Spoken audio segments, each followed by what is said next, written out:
Selamat malam Pak Heri dan teman-teman. Malam ini saya akan mempresentasikan tentang alat pelindung diri atau lebih dikenal dengan APD. Saya Felix Saputra, mahasiswa Teknik Industri kelas Suri, Universitas Katolik Musi Caritas dengan nomor induk mahasiswa 1Q1 2013. Oke, alat pelindung diri adalah suatu alat yang mempunyai kemampuan untuk melindungi seseorang yang fungsinya mengisolasi sebagian atau seluruh tubuh dari potensi bahaya di tempat kerja. Pengertian tersebut menurut Permenaker atau Peraturan Kementerian Tenaga Kerja Nomor 88 Tahun 2010. Sedangkan di dalam dunia kedokteran, APD adalah seperangkat peralatan yang berfungsi untuk melindungi penggunanya dari bahaya atau gangguan kesehatan tertentu, misalnya infeksi virus atau bakteri. Bila digunakan dengan benar, maka APD ini mampu menghalangi masuknya virus atau bakteri ke dalam tubuh kita, baik melalui mulut, hidung, mata, ataupun kulit. Seperti yang lagi tren ini virus corona, maka alat pelindung diri sangatlah diperlukan. Tujuan dari penggunaan APD. Tujuan penggunaan APD ini adalah untuk melindungi tubuh dari bahaya pekerjaan yang dapat menyebabkan kecelakaan akibat kerja dan penyakit akibat kerja. Sehingga penggunaan APD sangatlah bermanfaat bukan hanya untuk menjaga keselamatan pekerja itu sendiri, tetapi juga bagi orang di sekelilingnya. Itu menurut Buntarto tahun 2015 pada bukunya di halaman 47. Sedangkan ketentuan dalam pemakaian APD itu yang pertama, menyesuaikan APD dengan ukuran tubuh. Yang kedua, pastikan APD berfungsi dengan baik dan benar. Ketiga, jika menggunakan 2 atau lebih APD secara bersamaan, pastikan bahwa tidak mengurangi keefektifan masing-masing APD. Misalnya, penggunaan baju pelindung tubuh dan masker. Lalu yang keempat, segera melapor jika merasakan gejala rasa sakit atau tidak nyaman menggunakan APD. Misalnya penggunaan baju APD yang sangatlah ketat sehingga mengakibatkan kita tidak nyaman atau merasakan sakit dalam bekerja. Lalu yang kelima, melaporkan kepada pihak yang bertanggung jawab jika diperlukan pelatihan khusus penggunaan APD. Biasanya pelatihan khusus ini diadakan oleh Palang Merah Indonesia. Kemudian jenis-jenis APD itu terdiri menjadi 9 jenis. Dari ujung kepala sampai ke ujung kaki semuanya ada alat pelindung diri. Jadi dari ke-9 jenis tersebut itu terbagi menjadi antara lain 1. Alat pelindung kepala, alat pelindung mata dan muka, alat pelindung telinga, alat pelindung pernapasan, alat pelindung tangan, alat pelindung kaki. Lalu pakaian pelindung, alat pelindung jatuh perorangan, dan alat pelindung pelampung. Alat pelindung jatuh perorangan maksudnya ini jika kita sedang dalam bekerja yang mengharuskan kita dalam posisi miring atau posisi bergelantungan, maka itu ada alat pelindungnya. Alat pelindung kepala itu berfungsi untuk melindungi kepala dari benturan, terantuk, kejatuhan atau terpukul benda tajam atau benda keras yang melayang atau meluncur di udara, lalu terpapar oleh radiasi panas, api, percikan bahan-bahan kimia, jasad retnik, dan suhu yang ekstrim. Jadi untuk alat pelindung kepala ini contohnya ada topi pelindung, biasanya digunakan oleh para pekerja proyek.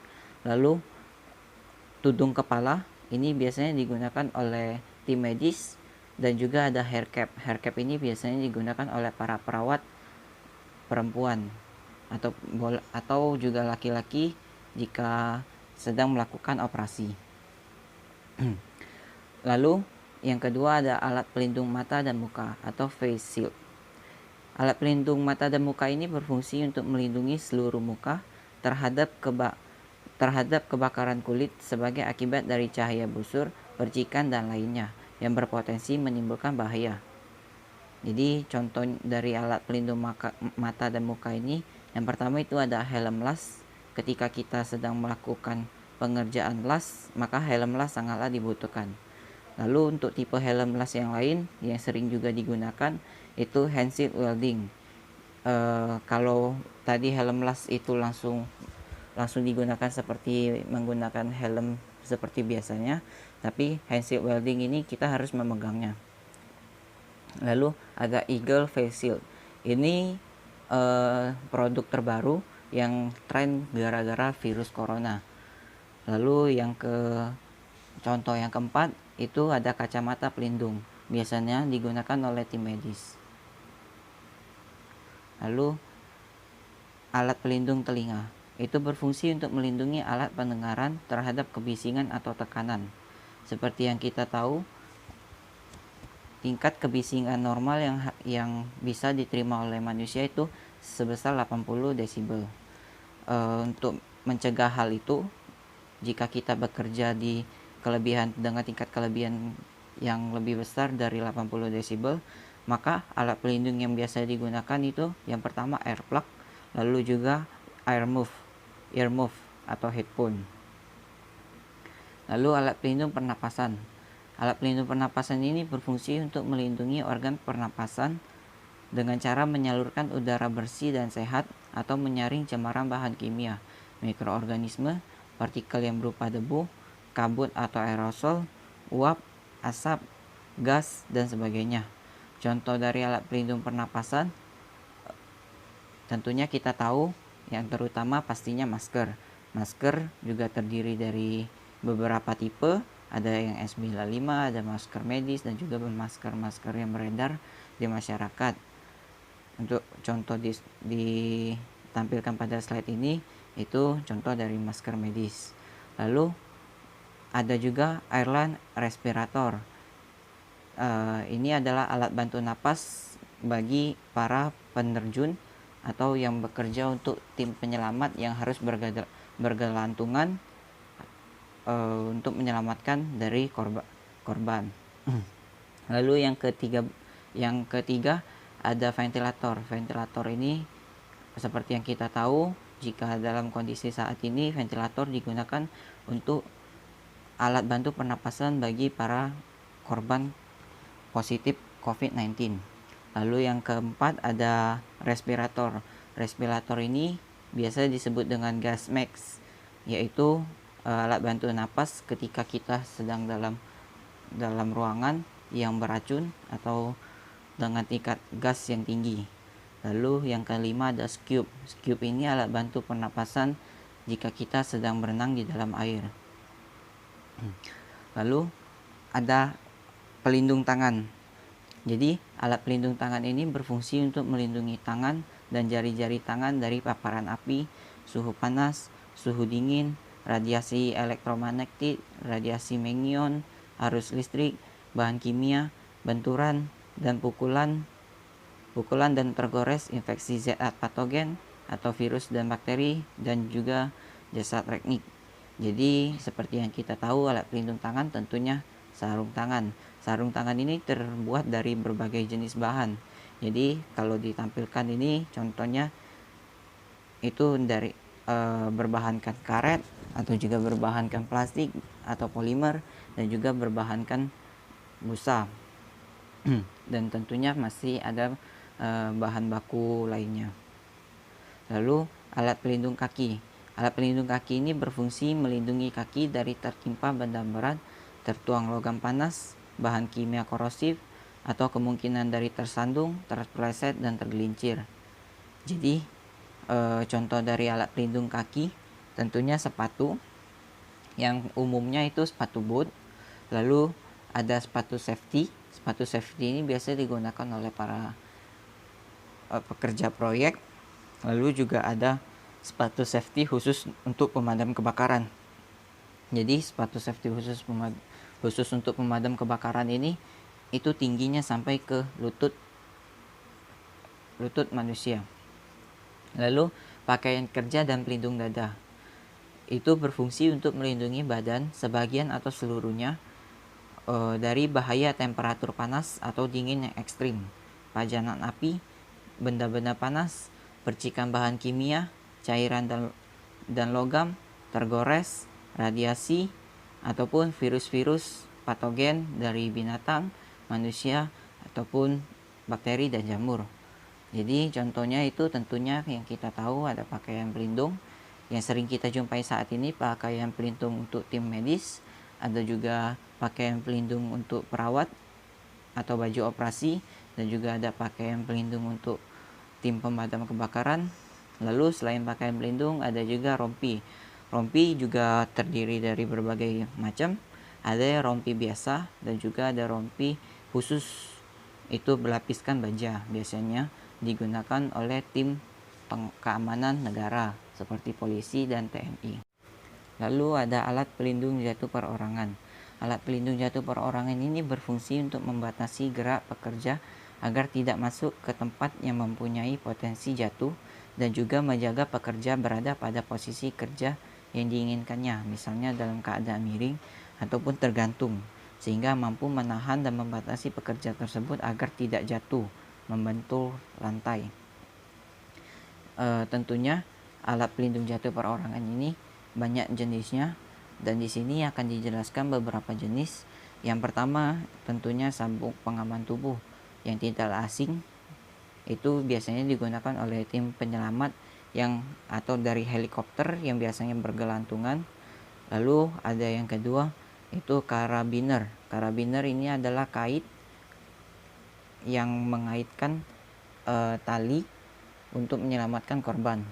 Lalu ada safety rope. Safety rope ini tali yang dikaitkan dengan karabiner untuk menyelamatkan. Tentunya tali ini bukanlah sembarang jenis tali.